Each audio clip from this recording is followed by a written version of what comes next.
vedare tinokuchingamidzai zvekare kune chimwe chirongwa pano paZim Facebook Secrets and Confessions. Tadzoka zvekare nemamwe mamessages. Regai tibva tapinda mumamessages edu ngatadzoka takakubatirai.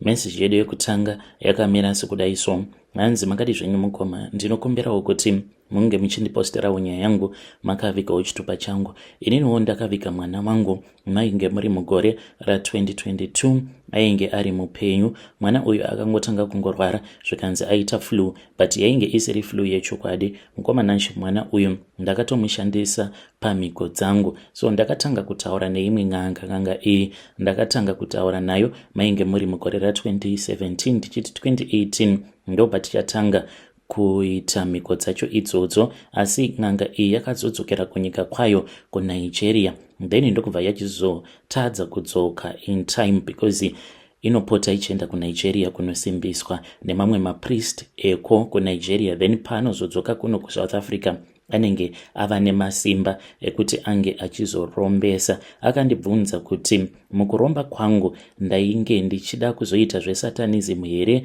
zvekufamba ndichinwa vanhu ropa, kana kuti urombwa hwatakajairira isusu vanhu verudzi rwechitema. Ndikati zviri nani hangu kuti ndinge ndichirombera pakuita mari, because izvo zvekuzonwa ropa revanhu ndainge ndisingazvinzwisisi. Nanhasi uno handitonyatso zvakanaka, saka ndigere munomu munyika yevatorwa, iri nyika yeSouth Africa. Ndoda kutendawo Mwari kuti kuburikidzawo neurombwa hwangu ndakakwanisa kuzowanawo business permit muno, nekuti ndakazoitawo mabusiness partners angu muno muSouth Africa kwava kuinvesta nemari iyoyo yeurombwa. Saka muno mandigere zvakanaka.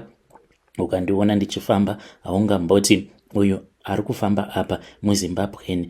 Uye zvekare ndakachekereza umwe girlfriend yangu uyo wandakatanga kufambidzana naye gore rapera iro.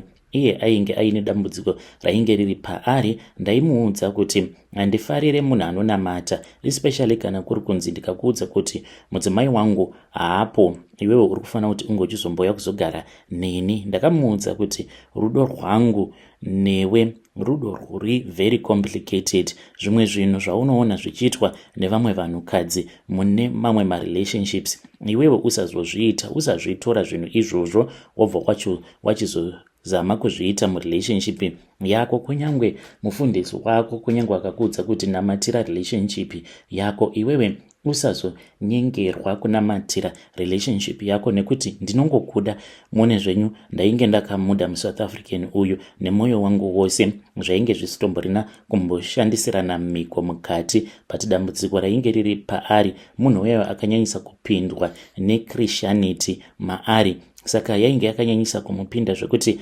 aingogara ari paTV achiona maGod channels. Pose paanenge ari anenge achingonamata chete kana kuteerera bhaibheri, zvinhu zvandaimutsiura ndichimudza kuti inini ndiri munhu anoitawo zvechivanhu chake, asi chivanhu changu ichi chasiyana nechimwe chivanhu chaunoziva, because iye aiti ingawani kune vamwe vanhu vanotoita zvechivanhu chacho but vachiendawo kuchechi. Ndikati aiwaka, vanhu takasiyana, zvinenge zviri muvanhu zvakasiyana. Saka iwewe chinzwisisa murume anokuchengeta nekukuchengetera mwana wako. Kana tikanzwisisana handimbofi ndakaita kana problem newe. Zvechokwadi ndainge ndisitomborina kana dambudziko naye mukadzi uyu, asi problem yakazongovapo mushure mekunge atanga kunamata in secret. Ainamata mukadzi uyu, ende paakandibhowa ndeapo paakazouya kumba kwangu akatsanya. Saka paakauya kumba akatsanya ndava kurara naye, handisi kuzviziva kuti munhu uyu atori pafasting and praying yake. Kwava kundimoshera zvinhu zvangu. Mukoma, ndainge ndiine motikari dzangu dzemadeliveries dzaifanira kuti dzinge dzichienda kunodeliver. Motikari idzodzo dzose dziri 2 dzakaita accident one after the other. Ndikabva ndaziva kuti pane ainge andiganyira. Saka kwaari aizviona sekunge ainge achinamatirawo murume wake wanofambidzana naye so that ange achizoropafadzwa, ende ainge akatobvuma kuti tinge tichizoita zvepolygamy because sese vake ivovo she is married to a man who has 2 wives. Saka kwaari zvainge zviri natural, so ainge asina basa nazvo kuti ndine mudzimai wangu. but paakamosha ndipapo pekuti shuwa anga nditendedza kurara naye. Akatsanya. Anomboziva here kuti munhu kana wakatsanya unokwanisa kukanganisira zvinhu? Ndo mubvunzo wandakazobvunzwa nen'anga yangu yekunigeria. Yainge yakagumbuka because ndakangoti ndichingonobayirira sikarudzi yangu musikarudzi make, ndokubva ndatoiona n'anga yaiya, ndikabva ndatoziva kutoti zvainge zvatodhakwa. Ndakabva ndaudzwa kuti yainge yatodeuka, yateuka, yadeuka, zvino uchaita sei? Chirara naye. Ndokubva ndapedzisa kurara naye. Ndakati ndapedza kurara naye ndikabva ndamupa mari, ndikabva ndatomuudza kuti aifanira kuti ange achimbodzokera kumba kwavo. Akatadza kunzwisisa, asi ndakangomuudza kuti kune kwandainge ndichida kuenda. Apa ndainge ndaudzwa nen'anga yangu kuti yainge ichazouya nemhinduro pane zvose izvo zvandainge ndakanganisa mhiko idzodzo, mhinduro yekuti ndaifanira kuti ndige ndichizozvigadzirisa sei. Saka mukadzi uyu akangoti achingobuda gedhi chete, ndichingodzokera mumba ndakabva ndanzwa ndichitodaidzwa kubedroom. Ndakafamba ndichienda kubedroom kuya ndokubva ndazosvika n'anga iyaya yakatogara pamubhedha. Yakandibvunza kuti ko zvandainge ndaita ndainge ndazviitirei, ko ndainge ndiri stupid enough kuzvikanganisira zvinhu zvangu. Ngoma ndakapfugama ndikakumbira ruregerero, ndikavaudza sekuru vaya kuti ino ndainge ndisingazvizivi. Ndakabvunzwa zvekare ndikabva ndanzi, ko iwe pandakakubatsira paukauya kwandiri uchichema, handina kukuudza here kuti haufanire kuti unge uchizorara nemukadzi anenge ari kumwedzi? Handina here kukuudza kuti haufanire kuti unge uchizofambidzana nemukadzi anoita zvekunamata? Handina here kukuudza kuti kunyange zvikanzi kwauya chinengei, kunyange ukanzi wakanganisa pamhiko dzako, warara nemukadzi anenge ari kunguva yake, nemukadzi anenge achinamata, asi haufanire kuti unge uchizorara nemukadzi anenge ari pamutsanyo, nekuti zvinokukanganisira zvakawanda, ende kuti unge uchizozvigadzirisa panenge pava kutoda kutoti mumhuri munge muchitombofiwa. Zvino unozozvikwanisa here? Nyaya idzi dzawatanga uchadzimiririra here? Sekuru vaya havana kana kumbondipa mukana wekuti ndinge ndichipindura. Ndakabva ndatoona hama dzangu one by one, makapinda hanzvadzi yangu yekutanga neimwe cousin brother neumwe mwana weimwe brother yangu uyo akashaika, vainge variko kuCanada ikoko. Vakasoenda kuCanada kudhara. Vanhu ava vari vatatu ndo vakapinda mubedroom. N'anga iyaya yainge ichirimo mubedroom. Saka pavakapinda mubedroom mangu mukoma, ndikatongoto zvimwe kuda maybe yainge yatova imwe vision. Sekuru vaya vakabva vazondipa tsvimbo yavo. Tsvimbo iyi inoshanduka kuita banga. Vakabva vanditi chibaya mhuka dzako idzi, nekuti ndo dzanzina tenzi mambo wako unge uchizobaya, nekuti kana ukazabaya zvikasava zvipiriso zvako, ziva kuti wako upenyu ndo hunenge hwava panjodzi dzako. Pfungwa ndo dzichatorwa, ndo chichazova chipiriso chako.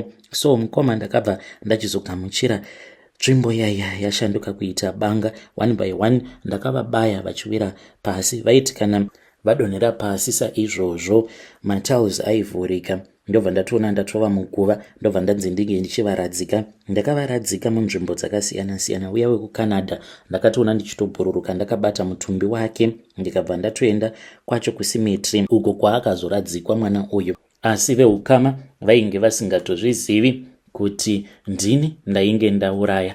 So kuno kuAfrica zvakandiitira nyore kutenga matombstone asisi namukoma. Avo vekuCanada ndakazotoita vekutoshanyira. Ndainge ndakatopfekwa neimwe mhepo because ndainge ndichida kuti vanditendedze kuti ndinge ndichinoisa dombo paguva rake mwana uyu, kuri kutsipikawo mweya wake zvekare nekuzovashandisa. Saka pandakaromba semunhu ainge achizivikanwa nemanigerian akawanda, zvakandiitira nyore. Sekuru vaya vekuNigeria vakamboenda vakabva vachizodzoka after lockdown kwava kundirombesa. Saka mukurombwa kwangu iniwo ndakachekeresa mwana wangu. Mushure mekunge mwana ashaika, ndakabva ndachizonzi ndaifanira kuti ndinge ndichimboramba mudzimai. Ndakamuramba mudzimai panguva yandainge ndava kutanga kubata mari. Akaenda kumusha akanogara. Ndainge ndakanzi chikonzero chekuti ndige ndichimuramba chainge chiri chekuti kuno ndaifanira kuti ndige ndichizosara ndichirara nevakadzi as much as I could. Ndakarara nevakadzi, I think within 3 months ndainge ndarara nevakadzi vaidarika 200. Ndaiva ndiri pamission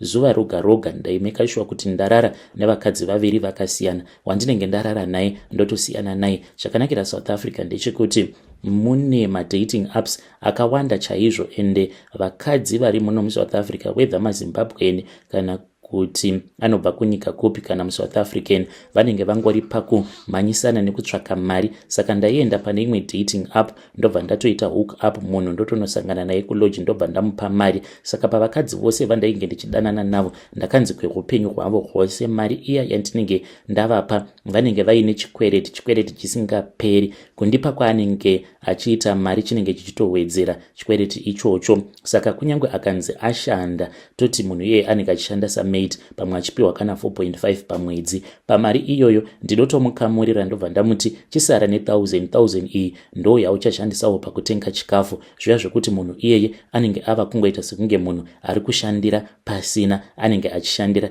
inini. Saka mukuromba kwangu ndozvandakaita kudzamara ndazoudzwa kuti nhamba yavakadzi vandainge ndarara navo zvino yainge yakwana. Ndo pandakazochidzosa mudzimai wangu kunoko, akasvika kuno zvinhu zvainge zvabhalansa. Ndo pandakatanga kudanana naye mukadzi uya muSouth African ainge achiita zvokunamata. Vakadzi vose vandakafambidzana navo ndiye wandainge ndakada nemwoyo wangu wose. Ndo miguwo dzangu idzo dzandakaita. Mundiposterawo nyaya yangu ndichange ndichizotevererawo ndiri mucomment section.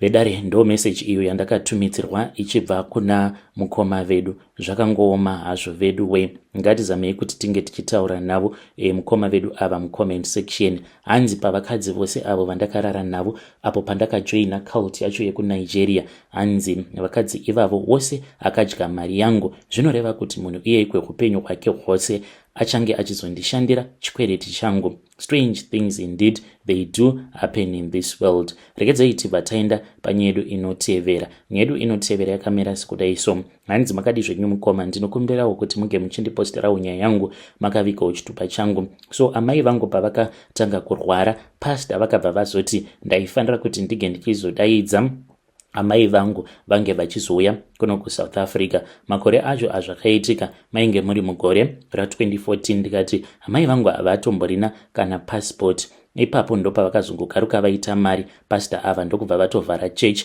vainge vari pastor vemuno muSouth Africa. Amai vangu vainge vagara vachirwara mukoma, so ndakabva ndachizokumbira pastor ivavo nerimwe zuva mari, because amai vainge vachitonzikana kufema, vainge vasingagoni kufema zvakanaka, vainge vaine asthma. Saka pastor vaya vakandipa mari, asi vakabva vanditi money is not going to be enough, iwewe unofanira kuti unge uchiita kuti amai vako vazoya kunoku. Ndichavanamatira because God has revealed it to me kuti amai vako kana ndikavanamatira vanopona. So neshungo dzekuti amai vangu vange vachizopona, vakabva vazondipa mari, ndikabva ndachizotumidzira amai kuyange vainge vasina passport, vakabva vachizoya kuno kuSouth Africa. Mushure mekunge amai vauya, vakabva vachizotanga kunamatirwa navo pastor ava vaindipa mari yakawanda kwazvo. Mazuva iwawo amai pavainge vari kuno, amai vakagara kunoku 1 month vakazotogumisidzira vava kugara kumba kwava mufundisi, but vaingoti ndine hope dzandiri kurota. Saka isu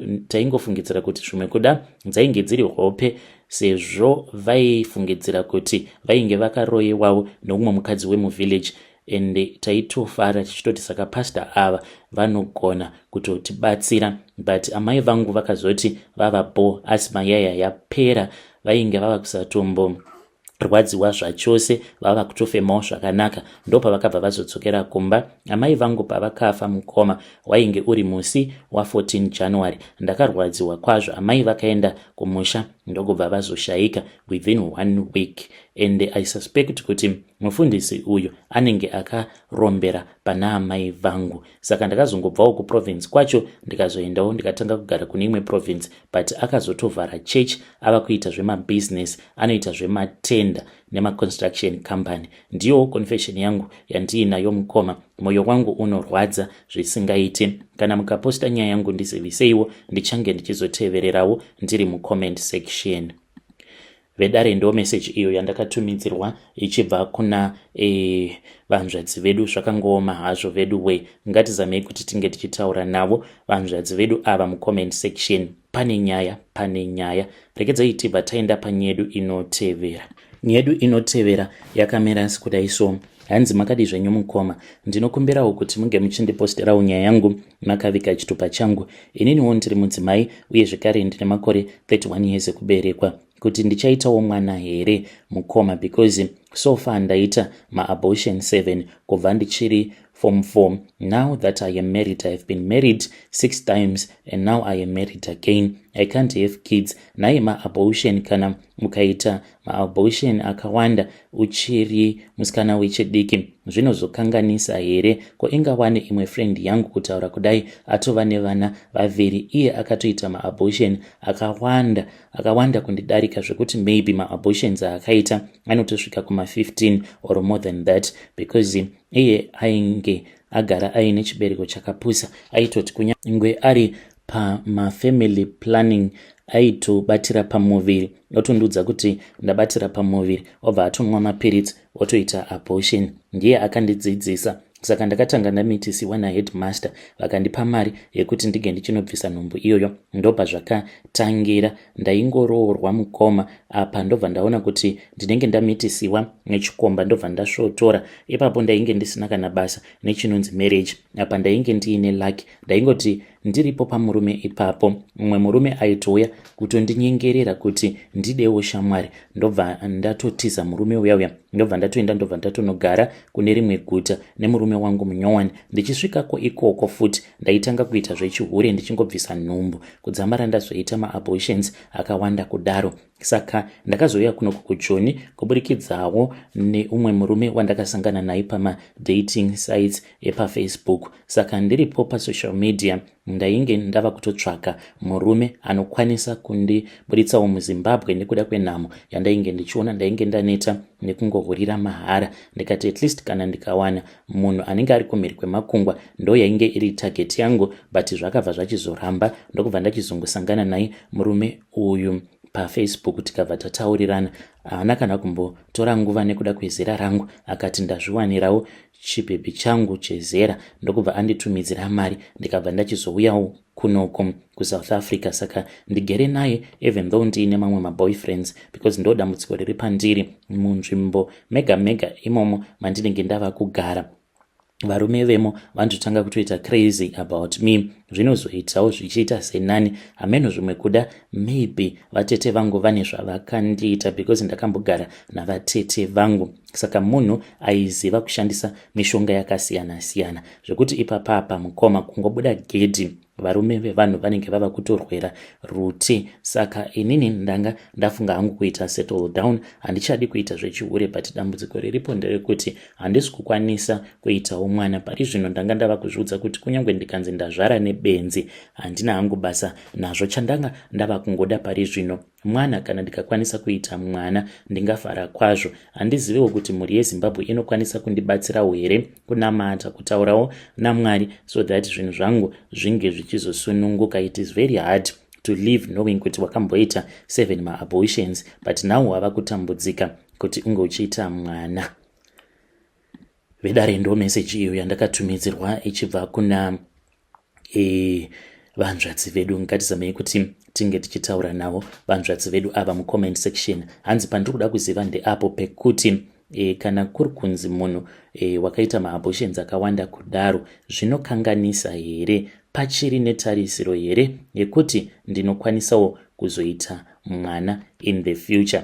Let us try to speak with her in the comment section. Rekedzai tibva taenda panyedu inotevera. Nyedu inotevera yakamira sekudai so. Hanzi makadi zvenyu mukoma, ndinokumbirawo kuti munge muchindiposterawo nyaya yangu makavigawo chitupa changu. Ndine mudzimai uyo wandiri kufambidzana naye munomu munyika yevatorwa. Saka mukadzi uyu ndiwe muno muSouth Africa. Iye ndimanager pane pamwe pakambani kumaindustry kunoku kwandinoshanda. Saka mukadzi uyu haana murume, ndewechikuru. Saka iye akati ainge achida kundibatsira. Tainge tagara hedu tichiwirirana, tatova nemakore akawanda kubva zvatakatanga kungowirirana, noti zvekudanana, but tazototanga kutodanana iwo mwedzi unoyi. Saka akazvitanga izvi last year achindiudza kuti anoda kundibatsira so that ndinge ndichizoita mapapers emuno. Akati kana ndikachata newe unokwanisa kuzoita mapepa emuno, there is no need kuti tinge tichizodanana. So I got interested muna January,